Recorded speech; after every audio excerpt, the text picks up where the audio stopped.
So vandag gaan ons praat oor onreine voedsel wat die kerk rein verklaar het. Misleiding nommer 12D, verskoon my stem asseblief, ek het verkoue, maar ek wil hierdie graag met julle deel, dat het nie te lank wag tussen Paulus se praatjies nie. So kom ons kyk wat sê Jehoa dan van onreine en reine kos. Ek wil hê julle moet in die volgende stukkie mooi luister oor hoe Jehoa se emosie is wanneer hy praat hieroor en hoe dit hom affekteer. Ons lees van Jesaja 65 vers 1. I have let myself to be inquired of, not by those who asked. I was found, not by those who sought me.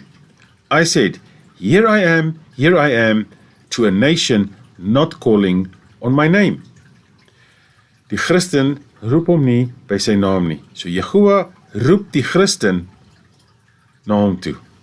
Vers 2. I have held out my hands all day long to a stubborn people who walk in a way that is not good, after their own thoughts. Die valslering van die Christen theologie. Vers 3. The people who provoke me continually to my face, who slaughter in gardens and burn incense on slaughter places of brick, who sit among the burial sites and spend the night in secret places, who eat flesh of pigs, and the broth of unclean meat is in their pots. So Jehoa noem die onreine vark spesifiek, dat dit 'n probleem is vir hom, en dat hy dit nie goed vind nie. En hy bevestig dit in hoofstuk 66 vers 17. Those who set themselves apart and cleanse themselves at the gardens, after one in the midst, eating flesh of pigs, and the abomination, and the mouse are snatched away together, declares Jehoa. Mense wat vark eet, dit is 'n gruwel, 'n abomination voor Jehoa. So hier is nou 'n mal gedagte, dink 'n bietjie hieroor. Op 'n Sondagmiddag, na kerk, 'n lekker varkbout in die oond vir die Christen, en wat doen hulle? Hulle sit om die tafel, hou hande vas, en dan bid hulle, en dan vra hulle ons Vader om hierdie abomination, hierdie gruwel te seën. Dink julle regtig dat Jehoa dit gaan seën? Ons Vader verander nie. Maleagi 3 vers 6. For I am Jehoa, I shall not change. Jy wat jou oor wegdraai van Torah, die spyskaart van reine en onreine kos is Torah, gegee by Jehoa. En Jehoa sê die volgende, Spreuke 28 vers 9. He who turns away his ear from hearing the Torah, even his prayer is an abomination. Nou, die kerk gebruik die volgende skrifgedeelte om kos, onreine kos, aanvaarbaar te maak. En dit gaan hier oor Petrus, Kefa, in Jehoa wat met hom praat en aan hom 'n visioen gee. Ons lees van Handelinge 10 vanaf vers 10. And he became hungry and wished to eat. But while they were preparing, he fell into a trance. And he saw the heaven opened, and a certain vessel, like a great sheet, bound at the four corners, descending to him, and led down to the earth, in which were all kinds of four-footed beasts of the earth, and wild beasts, and creeping creatures, and birds of the heaven. And a voice came to him, Rise up, Kefa, slay and eat. Nou, Kefa of Petrus se reaksie op Jehoa se woorde is baie spesifiek, want hy het nog nooit onreine voedsel geëet nie, en dit was sy reaksie, vanaf vers 14. But Kefa said, Not at all, master, because I have never eaten whatever is common or unclean. And a voice came to him again, the second time, What Elohim has cleansed, you do not consider common. And this took place 3 times, and the vessel was taken back to the heaven. Nou, dit is waar jou pastoor dan op lees, en hy sê vir jou, nee, is oké, ons kan maar vark eet en skopvis eet. Jehoa het alles rein verklaar. Wel, hierdie hoofstuk gaan nie oor kos nie. Yeshua het kos gebruik om aan Petrus te verduidelik 'n baie belangrike saak, wat vir Yeshua van belang is en wat Petrus moet leer. So hierdie visioen het Petrus ontstel, en dit het die gewenste werking op hom gehad, wat Yeshua wou gehad het, want Yeshua wou gehad het, hy moet hieroor nadink. Nou kom ons lees verder, Handelinge 10 vers 17. And while Kepha was doubting within himself about what the vision might mean, look, the men who had been sent from Cornelius, having asked for the house of Shimon, stood at the gate.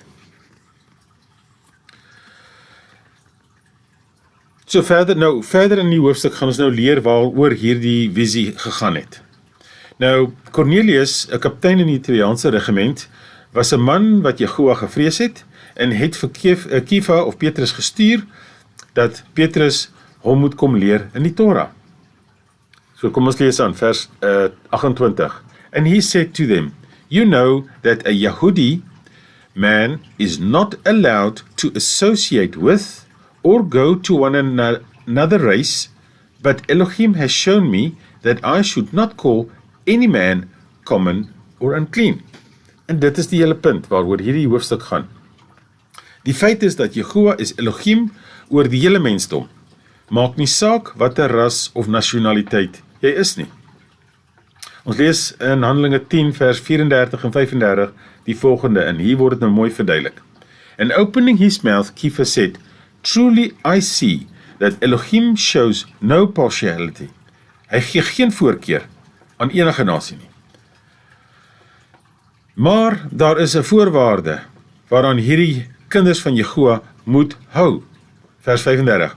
But in every nation, he who fears him, Yeshua, and works righteousness is accepted by him. So, as jy Yeshua vrees, en jy is righteous, jy gehoorsaam die Torah, dan is jy aanvaar deur Yeshua. Maak nie saak in watter ras of nasionaliteit jy is nie. Sy kinders moet hom vrees en sy Torah onderhou, dan is jy Israel, wat beteken jy oorkom met Elohim. Dit het nooit oor kos gegaan nie. En dan gebruik die kerk 'n ander hoofstuk in Romeine 14. Weereens probeer hulle hierdie hoofstuk gebruik om enige kos aanvaarbaar te maak. En weereens, hierdie hoofstuk gaan nie oor die kos nie. Dit gaan oor hoe jy leef voor Yeshua, jou gedrag met ander mense voor Yeshua. Die belangrikste punt hiervan lees ons in vers 7 en 8 van hoofstuk 14. For not one of us lives to himself, and not one dies to himself. For both, if we live unto the Master, and if we die unto the Master. Therefore, whether we live or die, we are the Masters.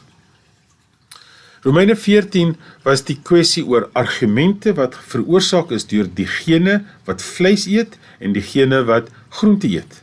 Net soos ons vandag ook mense kry, vegetariërs wat argumenteer met vleiseters.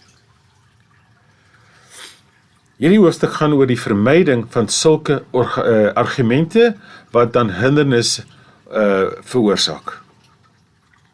Om Yeshua te dien is groter as die verskille tussen mense.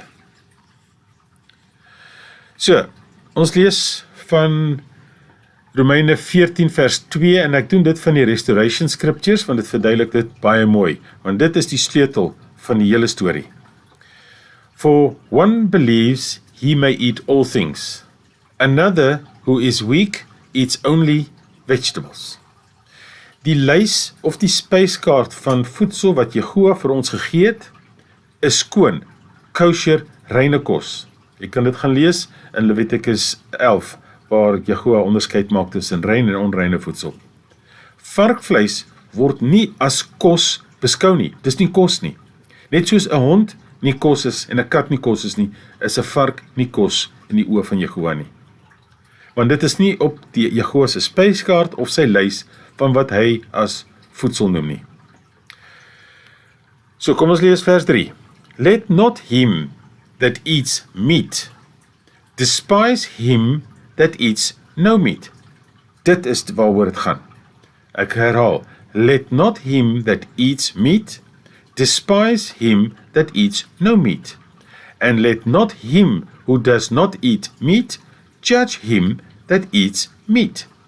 For Yahuwah has received all Israel. Hy aanvaar die hele Israel, of jy groente, 'n vegetariër is, en of jy vleiseter is. Dit is nie vir Yahuwah 'n kwessie nie. Sy kwessie is hoe jy jou gedra en jy sy Torah onderhou. So, die punt van hierdie hoofstuk lees ons in vers 8. For both if we live unto the master, and if we die unto the master. Therefore, whether we live or whether we die, we are the masters. Dit maak nie saak wat jy eet nie, solank dit wat jy doen tot eer van Yahuwah. So dit gaan dan om argumente te vermy. Ons lees in vers 10. But why do you judge your brother? Or why do you despise your brother? For we shall all stand before the judgment seat of Messiah. In vers 13 en vers 17 lees ons hoe om te vermy hierdie struikelblokke en hindernisse. Therefore, let us not judge one another any longer, but rather judge this, not to put an obstacle or a stumbling block in our brother's way. For the reign of Elohim is not eating and drinking, but righteousness and peace and joy in the set-apart spirit. Hoe pragtig is dit? Let op na die volgende vers. Dit gaan oor kos en nie oor wat onrein verklaar was nie. Vers 20. Do not destroy the work of Elohim for the sake of food. All indeed are clean. Dit is Yahuwah se spyskaart, of sy lys van reinkos. But evil to that man who eats so as to cause stumbling. Jammer vir die onderbreking, ek gaan daai vers weer lees. Do not destroy the work of Elohim for the sake of food.